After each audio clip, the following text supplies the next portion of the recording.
And this is the Witch computer, originally known as the Harwell computer, developed in the early days of atomic energy research in the UK. Now, I remember seeing the Witch computer on display in Birmingham in the late 1970s, but sadly it wasn't working at that stage.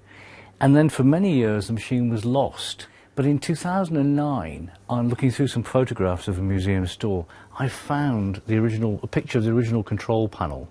And eventually, after many visits, we found all the components of the machine. It's brought here to the National Museum of Computing, and we began the restoration process to return it back to a working condition.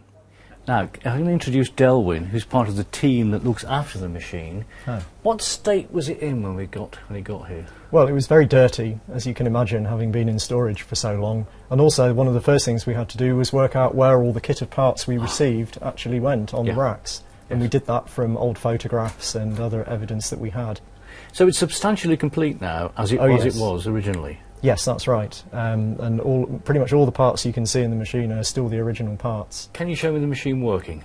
Yeah, absolutely. The first thing we need to do is look at how we actually get programs in, which happens over here on the tape reader.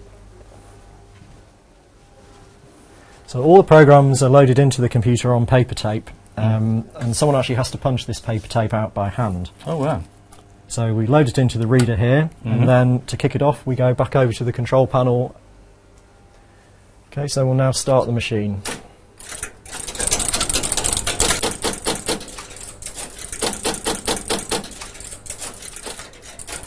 Hi Delwyn, what are we looking at here?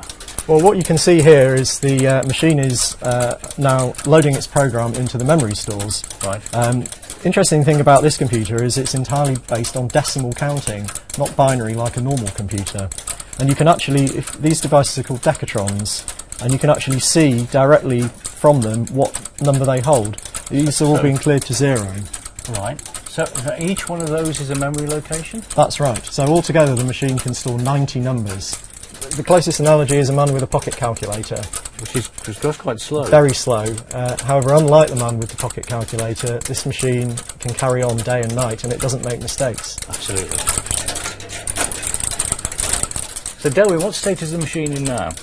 Well, our restoration is now complete, and we're able now to run programs once again that were written for the machine way back in the 1950s. Really? So this is now the oldest original working digital computer in the world? Yes, that's right.